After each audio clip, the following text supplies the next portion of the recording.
Boa noite, bem-vindos todos. Estamos aqui aos 29 anos da Casa Cor, quase 30 anos, com um histórico de muitas participações de diferentes maneiras na cidade, um envolvimento muito grande com diversos imóveis tombados, com a recuperação de vários espaços importantes para a cidade, desde a primeira edição no Arquivo Público Mineiro, passando pela Casa do Conde, passando pela Rede Ferroviária Federal, pela Casa de Niemeyer na Pampulha, enfim, das 29 edições, mais de 15 foram imóveis tombados e importantes para a cidade. Não temos um envolvimento grande com a questão da arquitetura na cidade. Temos na Casa Cor de Minas um diferencial de ter desde a primeira edição arquitetos importantes participando. Nunca foi uma amostra só de arquitetura de interiores, sempre foi uma amostra que valorizou também o arquiteto de uma maneira mais integral. E esse ano tivemos a oportunidade de construir, em parceria com a Terra Chile, que está fazendo 40 anos, esse espaço de conversa. E fizemos nas 2 primeiras semanas uma série de palestras sobre arquitetura.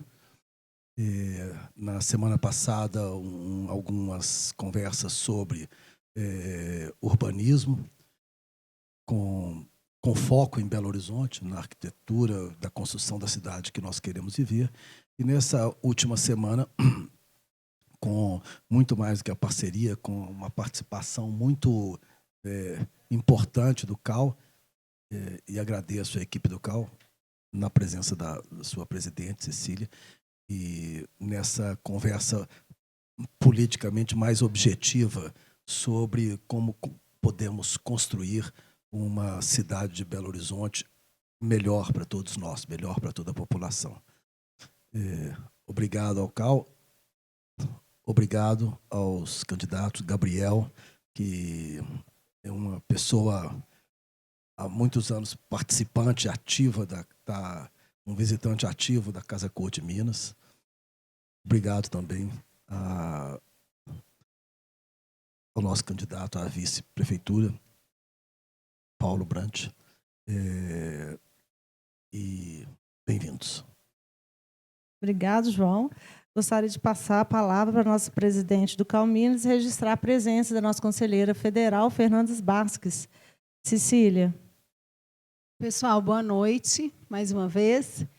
Boa noite aqui aos candidatos. Agradeço, primeiramente, ao João Grilo, aqui representando a Casa Cor, esse espaço que é tão significativo para a nossa classe, para a nossa profissão, que é a Casa Cor. Agradeço aos candidatos, Paulo Brant, e agradeço também ao Gabriel Azevedo pela disponibilidade em vir. A gente sabe que é um momento muito tumultuado, uma campanha eleitoral desse porte, e eu acho que Belo Horizonte só tem a agradecer. A gente hoje teve um debate, acho que foram 6 candidatos presentes, e a gente só tem a agradecer por ter tantas opções, porque tem muita gente que ama essa cidade e que quer fazer algo por essa cidade. Então, o Conselho de Arquitetura e Urbanismo é muito arquitetura, onde a gente está, na Casa Cor, e muito urbanismo, sobre o que nós vamos falar daqui a pouco. O que a gente, através do urbanismo e da arquitetura, promove na vida das pessoas e de uma população. E é para isso que a gente idealizou esse evento aqui, juntamente com o João Grilo, para que a gente possa discutir essas propostas, e oferecer esse espaço que, até então, com certeza vamos continuar, é um espaço amistoso de exposição de ideias. E, através das ideias, que a gente tem grandes campanhas e, depois, grandes administrações públicas, vamos dizer assim. Arquitetura e urbanismo, a habitação, ela é uma política pública.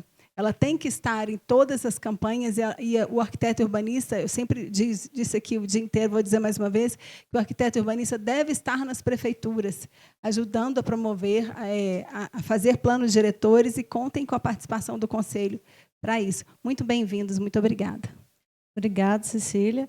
Daremos início ao Construindo a Cidade de Amanhã, com a participação dos candidatos à Prefeitura de Belo Horizonte. Passo a palavra aos candidatos Gabriel Azevedo e vice Paulo Brant, que terão 20 minutos para expor suas 3 principais metas urbanísticas para Belo Horizonte ou outras, dentro dos temas propostos. Gabriel. Boa noite. Prazer estar aqui mais uma vez, já pedindo 1000 desculpas ao João, ao Du, a Ju, a Lu, porque eu, frequentador, habitué da Casa Cor, não consegui vir tantas vezes como eu sempre venho nesse espaço, sabe, Cecília? Porque a Casa Cor é um dos belos jeitos da gente sonhar junto, de imaginar possibilidades. E isso é sobre viver em cidades. Se apequenar com a mesmice, se contentar com o medíocre, é o que faz as cidades deixarem de ser grandes celeiros de sonhos. E eu dou 3 brevíssimas para a gente começar aqui. Alexia, obrigado pela sua presença, nossa futura primeira-dama, né? O prefeito ainda é um solteirão, animadíssimo, e tem um Paulo Brant aqui do lado, que tem sido a melhor coisa dessa campanha. Ser um amigo, um cara leal e caminhar contigo esse tempo mostra uma coisa que as outras chapas não têm. Nós não fomos chocados em chocadeira e nem decididos por Brasília. Aqui é amizade, e é a amizade que sempre conduziu Belo Horizonte a bons lugares. Quais são as 3 brevíssimas? Primeira brevíssima, pessoal, é que eu não sei quando, mas eu certamente vou iniciar um curso de arquitetura e urbanismo. Porque não dá mais. Está transbordando. Está transbordando e nos últimos 38 anos de vida eu estudei desde o primeiro momento. E parei agora com a conclusão do meu mestrado em cidades lá na London School of Economics. Mas quando eu olho para aquilo ali, e quando eu sei que, prefeito, eu vou começar a fechar aquela via para os carros, criar um grande calçadão a partir da Otacílio Negrão de Lima, unindo a Casa do Baile, passando pelo iate, Igreja São Francisco, chegando na Casa JK, mudando a usabilidade dos casarões que estão ficando todos vazios e criando um grande corredor turístico para valorizar o corredor da Pampulha, eu não só como político, mas eu quero entender legal, cidade para as pessoas, design de calçadas, eu quero ir mais a fundo nisso. Então essa é a primeira brevíssima. A segunda é que realmente eu entendo a importância de um candidato que compreende arquitetura e urbanismo. Eu sei o que o Jaime Lerner fez em Curitiba. Eu sei a diferença de uma pessoa que não está caindo de paraquedas nessa eleição e que treina com o marqueteiro 1, 2 ou 3 coisas para falar sobre plano diretor, porque ele precisa parecer minimamente informado no programa eleitoral, no debate, onde você tem 1 minuto, 2 ou 3. Debater recuo, debater outorga é algo que leva mais tempo. E eu sei que isso você pode até fingir no momento eleitoral, mas você não engana por muito tempo durante o discorrer da cidade. E a terceira brevíssima é que eu me sinto muito em casa aqui conversando com vocês, porque quando eu vejo a Fernanda, por exemplo, eu não estou encontrando ela aqui. Eu não sou um candidato que está chegando aqui pela primeira vez e falando: oi, Casa Cor. Oi, moça, que vai nas audiências públicas da Câmara mostrar o quanto é difícil aprovar um projeto. O quanto é complicado empreender em arquitetura e urbanismo nessa cidade. E daí eu começo. Eu não sei o que os meus antecedentes falaram para vocês. Eu sei o que o próximo vai falar. Ele vai sugerir a construção de um painel escrito Belo Horizonte, na Serra do Curral. Por favor, façam cara de paisagem. Mantenham a compostura. Ah, ele não vem? Foram poupados.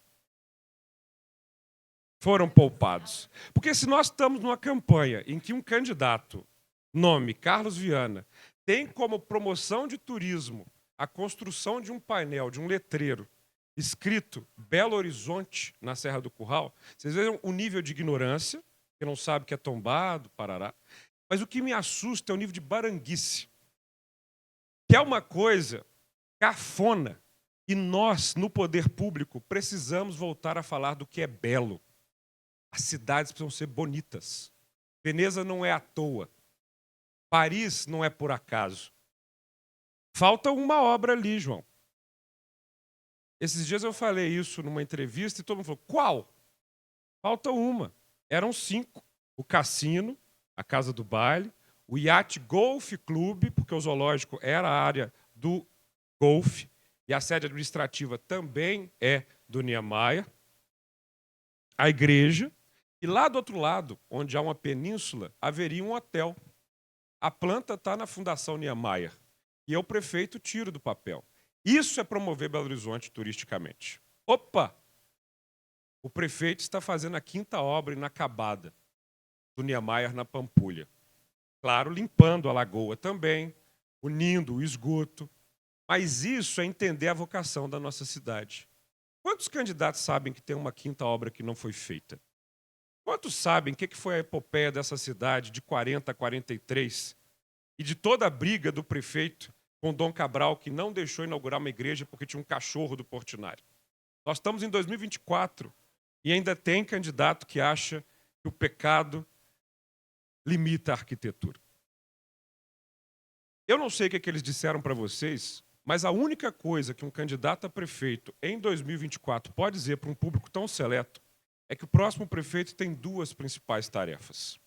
E eu sei que muitos de nós poderemos discordar no intuito, mas essas são as 2 principais tarefas. O próximo prefeito vai liderar o processo do próximo plano diretor. E é preciso, inclusive, humildade das pessoas que estiveram no debate do último para reconhecer os efeitos que este gerou. É muito importante, porque os meus discursos enquanto vereador, que votou contra o último plano diretor, estão todos gravados. As minhas emendas feitas àquele texto estão todas arquivadas.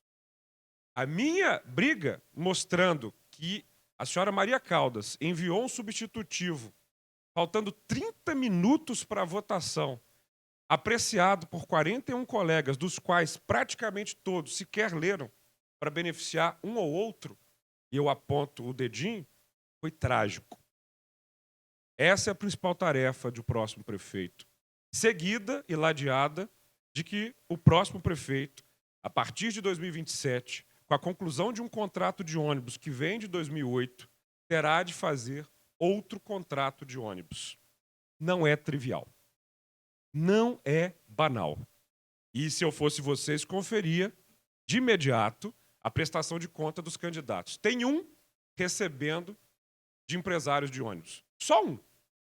Por acaso, o mesmo que era secretário de Estado em 2006, quando o projeto de ônibus metropolitano, aquele contrato foi feito, serviu de laboratório para o contrato de 2008, que é o atual de Belo Horizonte.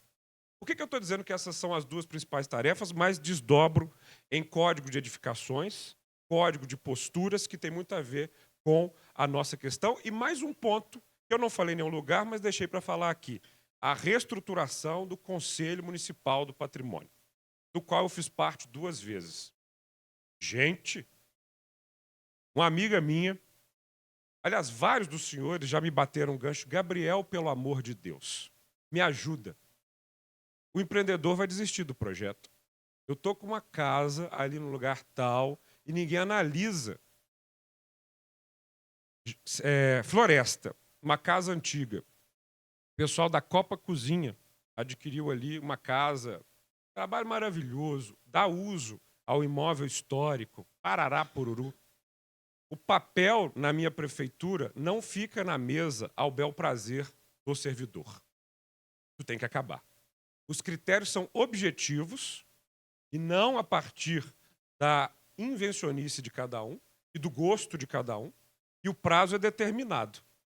Não concluído no prazo pronto, a aprovação tácita, porque o empreendedor não é uma pessoa à mercê do sabor da prefeitura. Volta ao plano diretor nas questões que, para mim, são fundamentais.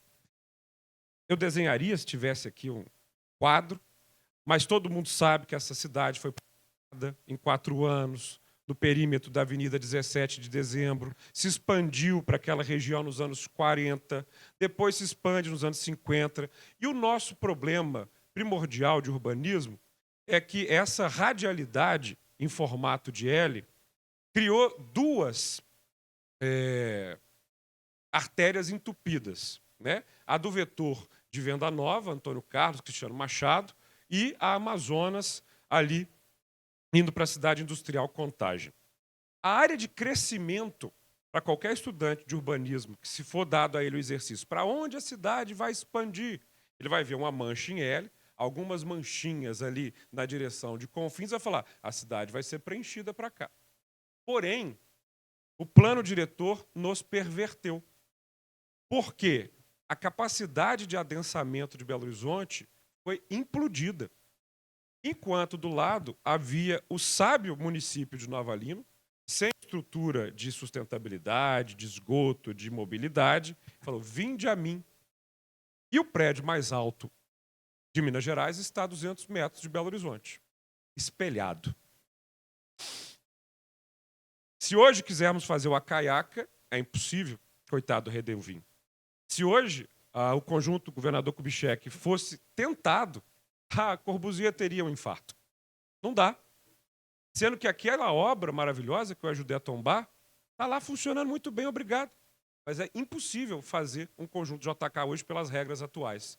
Enquanto isso, em Nova Lima, prédios espelhados, inspirados nas coisas mais horrendas que a gente tem na arquitetura, sem fachada ativa, transformando a nossa cidade num caos.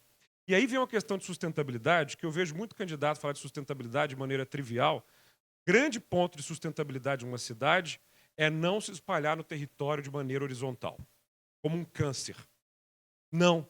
Ou a gente adensa, deixando espaços para áreas verdes, preservação de cursos d'água, ou então as pessoas dão o seu jeito. E aí, lá se foi área verde, lá se foi mobilidade inteligente, porque para conectar isso tudo é um caos veicular. Então, no nosso plano diretor, naquele que eu quero conduzir, em conjunto com a conferência, em conjunto com a Câmara Municipal, tem uma diretriz do prefeito. Adensamento. Quero colocar abaixo, sim, o complexo da Lagoinha. Quando o Eduardo Paes falou isso, vou demolir a perimetral, até alguns arquitetos, que absurdo, parará, pururu. Vai lá então agora. Vai lá no Porto Maravilha e fala, não, eu quero voltar com a perimetral. Era muito melhor com aquela quantidade enorme de viadutos. Não é só demolir um viaduto, é fazer Jane Jacobs vencer. Isso é muito importante, porque essa derrota da Jane, a gente tem aqui na nossa cidade, com o Complexo da Lagoinha. Um bairro foi morto para passar uma freeway. Essa batalha da Jane, nós temos que retomar aqui na nossa cidade. E botando os túneis abaixo, expliquei num vídeo hoje no meu Instagram, vocês podem checar, vem um parque, no entorno do parque vem adensamento, bonito, por gentileza, sem garagem, por gentileza, sem recuo, pelo amor de Deus, e sem Belo Horizonte virou Babilônia. Porque é só zigurate. O Casa Mirador, da minha querida, é lindo. É um zigurate disfarçado. Porque tem que ser o bolo de noiva para atender às regras, e aí você dá um jeitinho de ficar uma coisa menos como outros fazem. O Joá, ali na Rio de Janeiro. Eu vou vendo o que vai nascendo aí, tudo fruto desse regramento. Então, plano diretor, adensamento, residência próximo de onde trabalha. Só no centro, Gabriel? Não. Ó, dois potenciais. No entorno do São Gabriel. ONG resolve o problema de trânsito, porque antes de surgir o arranha-céu, tem a ideia da mobilidade. Ali no São Gabriel você tem BRT, move, metrô. E no entorno? Pavimentos de um andar. Onde no planeta isso faz sentido? Aí a pessoa sai lá de Santa Luzia, 1 hora, São Gabriel, mais 1 hora para o centro. Cara, muda o adensamento ali, vamos embora.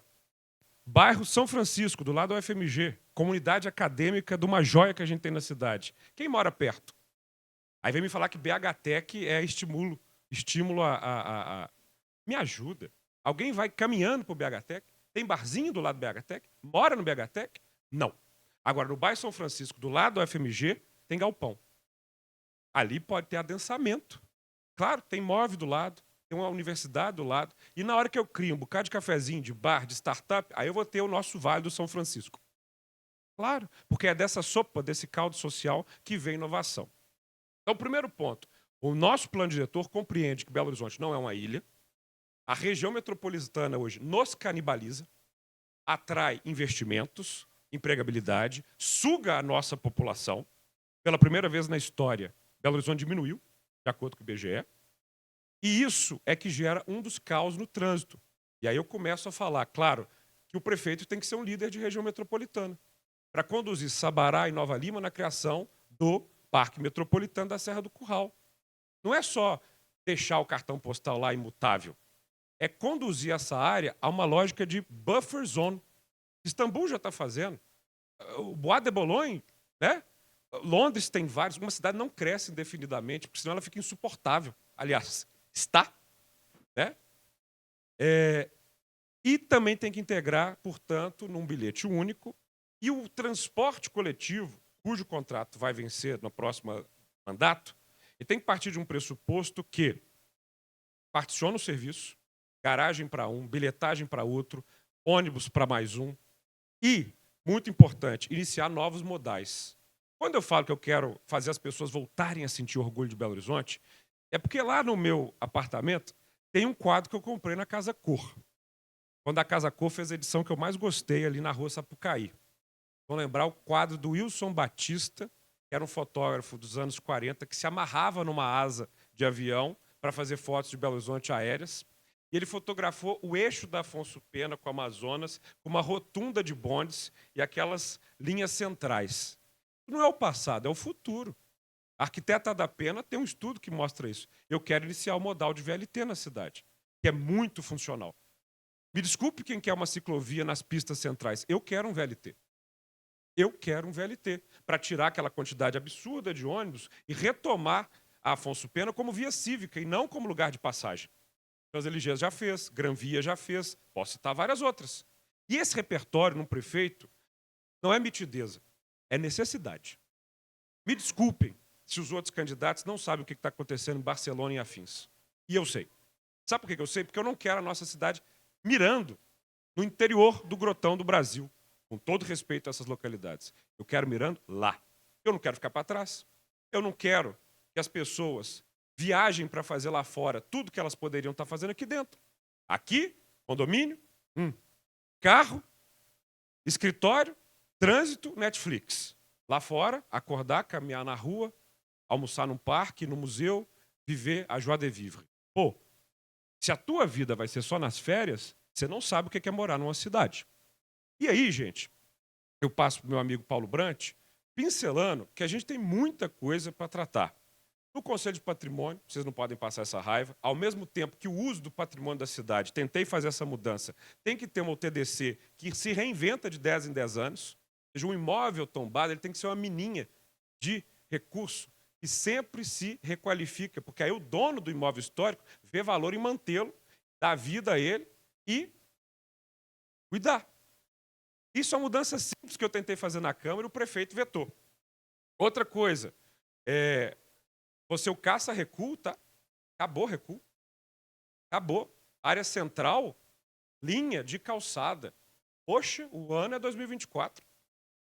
O Metrópolis, ali na Espírito Santo, quase com Augusto de Lima, perdeu metade da sua área de apartamentos e ainda colocou uma barreira no seu morador que não tem o direito mais de olhar para a direita e para a esquerda e ver o traçado do Arão Reis. Ele só vê o prédio de frente. Isso é tão simples, sabe? Então, código de edificação tem que mudar, código de posturas tem que mudar. E eu estou falando isso para vocês porque eu sinto que essa é a necessidade maior desse público. O nosso plano de governo está em gabriel15.com.br. É um plano de governo de verdade. Não é uma colagem, como o prefeito fez, sem nenhuma proposta e um balanço mequetrefe. Não é Ctrl-C, Ctrl-V, que alguns dos candidatos fizeram do nosso plano de governo. Basta você começar a conversar com eles, vocês verão. Então, assim, aqui, gente, tem um negócio de um cara que é vereador há 8 anos. Está muito afim de virar prefeito, porque tudo que eu podia fazer na Câmara eu tentei fazer. Algumas a gente conseguiu, outras não, porque essa é uma prefeitura de visão limitada. E a gente quer abrir os horizontes desse Belo Horizonte. Paulo, você tem 30 segundos para o encerramento. Vou falar rapidamente porque, como você já mencionou, a gente criou essa chapa em função de afinidades, de valores e de ideias. Então, o que o Gabriel falou, eu assino embaixo mesmo, porque esse programa, e eu convido vocês a acompanhar o programa, eu queria só marcar uma diferença desse programa em relação aos demais. Aliás, 2 diferenças. A primeira é de que ele é um plano de verdade. Ele não é um plano que você tem que registrar no TRE, e você é obrigado a registrar apenas para compor. Ele é um plano de verdade, que tem, obviamente, um espaço para ser melhorado, para ser aperfeiçoado, mas é um plano de verdade. Ele se propõe a ser uma bússola na gestão. E, em segundo lugar, ele é um programa que ataca as dores da cidade, que são muitas. E hoje a tendência dos programas do que é? Como as dores são muitas, as pessoas ficam preocupadas em resolver esses problemsas. Isso Paulo, tem que muito ser obrigado. feito. Tá. Nós vamos passar agora para Só mais uma perguntas. Só mais uma frase, só para concluir. Então é o seguinte, atacar essas dores sem perder de vista a visão de longo prazo, a visão de futuro. Você tem que, o plano de governo de uma cidade como Belo Horizonte tem que ter subjacente uma visão da cidade que a gente quer. E esse Muito obrigada, Paulo. Vamos passar para as perguntas agora. Um minutinho. Ela é radical com esse negócio de horário, tá? Não é só com você. Tá desde cedo certo. assim. É. Então, gente, só para justificar que é a questão da igualdade de condições, né? Então, a primeira pergunta é sobre mobilidade urbana. Qual a opinião de vocês, né, sobre as ciclovias? Gabriel agora há pouco falou de BH. Qual a sua proposta para esse tema e sobre soluções de mobilidade? Quanto vereador, eu debati sempre ciclovias, conheço o Planbice, conheço as questões envolvidas nas votações da Câmara, e a gente tem uma prioridade de conectar a rede existente e pensar ciclovias para não ciclistas. O que eu estou dizendo? Hoje você tem um conjunto de pessoas que já são ciclistas militantes. E parabéns, são fundamentais numa cidade. Fundamentais. Bato palmas. Sobem a Afonso Pena, de cabo a rabo, pedalando. Senhoras gravam vídeos. E eu fico muito feliz com isso. Eu quero um ciclista de um dia. Eu quero o cara que, ao invés de pegar um carro ali para ir lá, um Uber, fala, não, eu vou dali pegando uma elétrica daqui para cá. Essa pessoa que precisa ser convencida e não refratária às mudanças. Quando a gente fala, vamos ter ciclovia, ele fala, é impossível pedalar em Belo Horizonte. Não é. Eu abri mão de carro como vereador por 7 anos até ser presidente e pedalo. E como eu sou um ciclista de bicicleta elétrica, que pedala de terno e não quer suar, eu escolho os caminhos mais amenos. Se eu quero sair da Praça da Rodoviária e chegar na Praça da Bandeira, eu vou pela Afonso Pena até a Professor Moraes, chego na Professor Moraes, pego a Gramogol, Bandeirantes e estou lá. Qual que é o trajeto para Afonso Pena? E por que que eu discordei do modelo? Assim que me mostraram na prefeitura, não foi agora, não. Lá atrás eu falei, vai dar errado, porque mudanças de uma cidade, se você faz de um jeito politicamente não pensado, estrategicamente não pensado, você prejudica o projeto inteiro. Basta ver o carinho dos moradores da região pelo projeto. Mas não me importa, vamos meter, vamos fazer. Querida, é Belo Horizonte. Se você não conhece, eu conheço. Às vezes, para você implementar uma mudança, exige muita estratégia. Então, a minha ciclovia na Afonso Pena, ela começa à esquerda, estou aqui na Praça Rodoviária, beleza? Começou na esquerda, pelo passeio aqui, e foi, até porque tem o Parque Municipal do outro lado, chegou na Professor Moraes. Parou a ciclovia. Embicou na Professor Moraes, Gramogol, Bandeirantes, Praça da Bandeira. Para quem não pedala diariamente, evitar a subida da Praça Milton Campos e depois mais uma subida faz toda a diferença. E beleza, quem quer ficar brigando com esse murro em ponta de faca, fique à vontade. Eu sou muito pragmático e muito direto. Acho que vai funcionar melhor. E no centro da avenida, um VLT. Para além disso, há todo um conjunto de ciclovias desconectadas que precisam ser conectadas não só na área central. A gente está com um microfone bom, então usar o mesmo. Então, vamos lá. Mais uma questão sobre licenciamento de obras, que hoje é um problema. Se eleito, qual a sua proposta de... Esse aqui melhorou. Se eleito, qual a sua proposta de estruturação nas áreas urbana e ambiental para desburocratização do licenciamento de ambas? É o que fez, e eu estou, Paes maníaco, eu sou fã declarado do Eduardo Paes, porque gosto de prefeitos que gostam de ser prefeitos e que não usam a prefeitura de trampolim. O que o Paes fez no Rio de Janeiro com a questão ambiental e de licenciamento? Uma é a área que determina a regra, e a regra é colocada. E a outra é a área que solta os documentos. Essa cozinha aqui tem que ser muito rápida. Essa área é misturada na cidade de Belo Horizonte.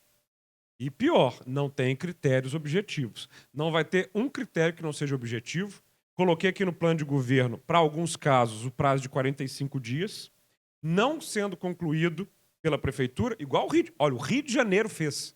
Eu amo o Rio de Janeiro, mas tudo que o Rio de Janeiro faz, Belo Horizonte tem que saber fazer também. É o mínimo. Nós somos pior do que os cariocas? Sério? Não. Não aprovou, não deu o que precisava em 45 dias, tacitamente pode começar. Aí depois a coisa vai. Então, assim, o empreendedor precisa de segurança para construir. Não dá para ficar na mão de alguém que traz para si uma decisão. Exemplo, prédio sendo construído ali na Paraíba na Pernambuco com Afonso Pena, né? De frente ali o Instituto de Educação. Os empreendedores vieram conversar comigo. Gabriel, a moça que aprova acha que não pode ter mais 2 andares. Como assim? A moça acha que não pode ter mais 2 andares? Sendo que o prédio ao lado, de frente à Igreja da Boa Viagem, tem 30% a mais. Mas ela achou que não pode ter mais 2 andares. Baseado em quê? Isso tem que acabar. Vamos para mais umas perguntas. Resiliência climática. Qual a sua proposta para adaptação climática no município de BH? Olha, como vereador, tenho certeza que a grande medida que nós tomamos no mandato foi criar o crédito verde. Algum de vocês já usou o crédito verde? E se eu contar para vocês que na edificação, se você botar painel fotovoltaico, captação de água de chuva, bom trato dos resíduos, 70 itens, você pontua no crédito bronze, prata, ouro ou diamante. E pode ter um abatimento da dívida ativa de até 50%. Nós estamos falando de um mercado de crédito de 7 bilhões de reais na cidade. Sabe quando é que a prefeitura implementou isso? Nunca. Nós estamos falando de mudar radicalmente as edificações da cidade. Não só as que existem, mas as que estão na planta. Isso é incentivar no bolso uma mudança climática, uma mudança de sustentabilidade, que é o principal papel da cidade. Segundo ponto, falei do Parque Metropolitano, que é o nosso buffer zone, plantio desburocratizado de árvores. Já Cidade Jardim é um conceito lá de trás, eu quero a cidade pomar, não é inveja de Sevilha, com as suas laranjeiras, mas eu quero uma cidade cheia de árvores frutíferas, porque além da questão das árvores, você tem uma questão da fauna e dos corredores verdes. Eu cometi 5 infrações administrativas na minha esquina de Tupis com o Rio de Janeiro. Eu plantei lá 5 árvores sem autorização da prefeitura. Criminoso. Agora, se eu fosse solicitar 6 meses para me darem uma resposta, parará. Uma empresa destoca, a outra corta, vem mais uma e planta. O centro está repleto de tocos e de cemitérios de árvores, enquanto se anuncia que está plantando árvore em tudo quanto é lugar. Não adianta, você tem que plantar na árvore, na região adensada. E, para além disso, tem um projeto que a gente quer começar a desenvolver. Eu não botei no plano de governo, porque esse é meio sonho ainda, mas é falar da cidade nas alturas, né? Não é só um puxa-saquismo do meu guru, do meu querido Raul Justilores, virando prefeito, estará aqui mensalmente. Vocês já perceberam BH de cima, o topo dos edifícios? Que coisa horrenda, que coisa desperdiçada. O meu já virou um teto verde para meus vizinhos irem lá, plantar, cuidar, não sei o quê, captar água de chuva. Quantos outros? Tem uma cidade inteira desperdiçada nos tetos. Quando eu falo de um projeto ambicioso, é porque isso diminui temperatura, diminui ar-condicionado, você já sabe. Não preciso ficar rezando aqui. E tem uma coisa que é fundamental. A nossa pior contribuição a nossa pior contribuição é o uso de combustível fóssil. Essa é a pior contribuição de BH para o planeta. Então, nós estamos falando de mobilidade. Fui em Brasília, consegui 100 ônibus elétricos com a ministra. Vocês já devem estar vendo rodar alguns. Tem que substituir a frota inteira. E nós precisamos... O meu mestrado lá na London School foi como trazer as pessoas de volta para os ônibus. Foram 300 pessoas entrevistadas, algumas dezenas, e eu falei assim, você topa sair comigo de manhã, pegar o ônibus e voltar no final do dia? Topo. A verdade é que todos nós desaprendemos a utilizá-lo. Se eu perguntar para vocês, e aí, qual ônibus sai da sua casa e vem para Casa Cor? Você não sabe. Não estraga minha... Fala assim, não sei. Só um sabe. É uma exceção. Que bom, parabéns. Por quê? Mas ele passa perrengue. Você pode pagar no cartão de crédito, assim, só de encostar? Lá vai BH Bus. Você sabe onde é que o ônibus está com certeza e quantas pessoas tem dentro dele? Não, porque a cidade não compartilha esses dados. Ah, nem fala. Então, assim, essa questão é urgente. E por isso, gente, teto, trabalho e transporte, a nossa santíssima trindade do plano de governo. As pessoas precisam morar mais próximas de onde ela trabalha. Isso não quer dizer, obviamente, proximidade física, mas quer dizer inteligência na conexão. E isso começa a reduzir o pior problema, que é todo mundo usar um transporte individual para vir para cá. Eu já falei com o João Marcelo, eu virando prefeito, ele vai ter trabalho. Está muito fácil a vida do João Marcelo, que vai ser reeleito com o pé nas costas. Claro, quem deu a eleição para o João Marcelo de bandeja é para Belo Horizonte. Todo mundo indo para lá. Só que o custo disso para a nossa cidade é grande, é altíssimo. Então é hora de conectar.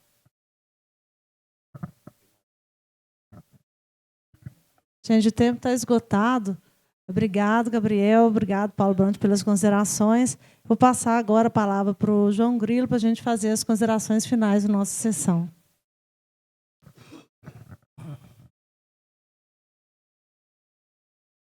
Bom, Vou passar agora para os candidatos, fazer os 5 minutos, as considerações finais livres para vocês, ok? Quais são as minhas considerações finais? Elas são políticas e não arquitetônicas ou urbanísticas. Na boa, na real, assim, sendo pouquíssimo modesto, eu não sou mentiroso, então é uma característica da casa. A gente tem um plano de governo, a gente ama essa cidade de verdade, a gente sabe onde dói na vida de vocês, mas a gente precisa ganhar a eleição. E é simples ganhar a eleição? Não.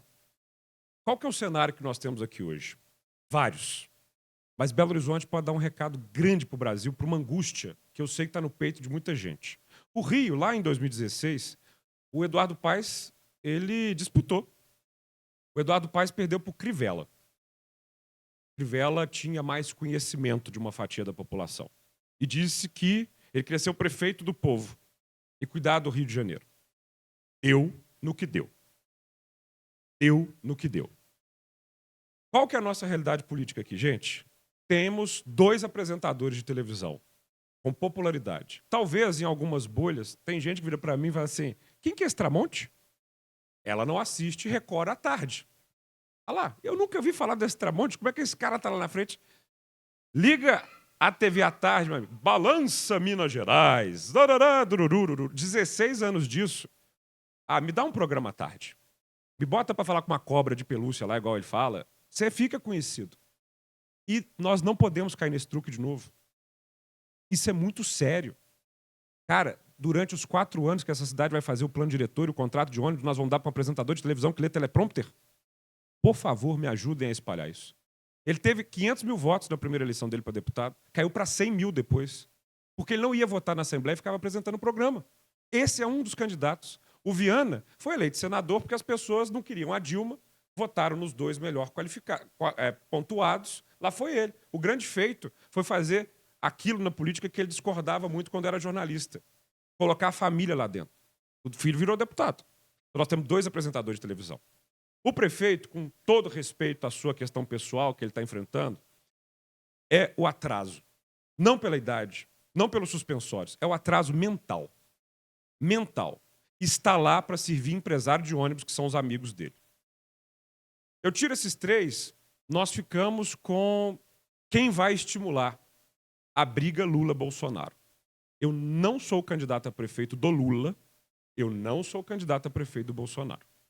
Definitivamente isso para mim já deu. Já tinha dado antes de começar, porque eu não sou trouxa, mas há realmente muita gente que perde amigo, perde relação familiar, porque resolve ser, sabe, puxa-saco de político. O prefeito de Belo Horizonte tem que ser prefeito de Belo Horizonte, entendendo o que foi o cara que construiu isso daqui.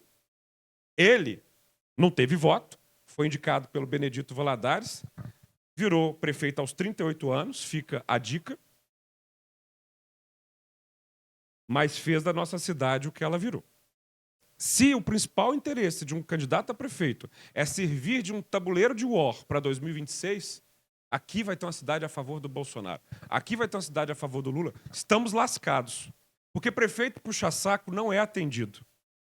Ou ele é muito aliado do presidente de tal modo que o presidente deixa para o final da fila, ou ele é adversário do cara do poder porque ele é puxa-saco do outro. Óbvio. Então, assim, vamos tirar os dois puxa-saco? Vamos tirar os dois apresentadores de televisão? Com todo respeito à deputada federal, ela se elegeu vereadora, falou que ia ficar o mandato inteiro. Espirulitou 2 anos depois.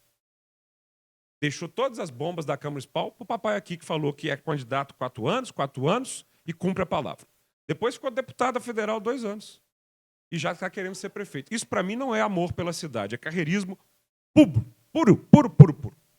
Com uma camada de identitarismo. Isso não é palavra. Isso não é palavra. E não entende de temas de maneira profunda. Tem os mesmos chavões que o identitarismo tem lá nos Estados Unidos ou em São Paulo. Isso eu já vi. E eu vi a atuação na Câmara com a profundidade de um Pires, com a incapacidade de articulação política total. E mais, vamos ser pragmáticos. A esquerda cometeu um erro estratégico, está fora do segundo turno, e se for para o segundo turno, elege o outro. De maneira prática, os números de Belo Horizonte não mentem. Um candidato de esquerda pode até chegar no segundo turno, elege o outro. 70% da cidade não vota no candidato de esquerda. É um fato concreto. Ah, não, mas eu quero votar. Tudo bem, pode votar. O resultado prático está aí. O que sobra? Sobra esse cara aqui, com esse cara aqui. Pô, você se acha, hein? Não, não me acho, não. Diria aquela música do Erasmo. Você precisa de um homem para chamar de seu, mesmo que esse homem seja eu. Eu sou doido, mas sou o doido que essa cidade precisa. Porque para fazer isso tudo que eu estou falando aqui para você, tem que ser um pouco doido. Tem que ser muito corajoso, mas, sobretudo, tem que ser uma coisa que nem o adversário mais mortal vai falar de mim. Eu sou apaixonado por essa cidade. A minha vida pública é para ela. E eu preciso muito do voto de vocês. Obrigado.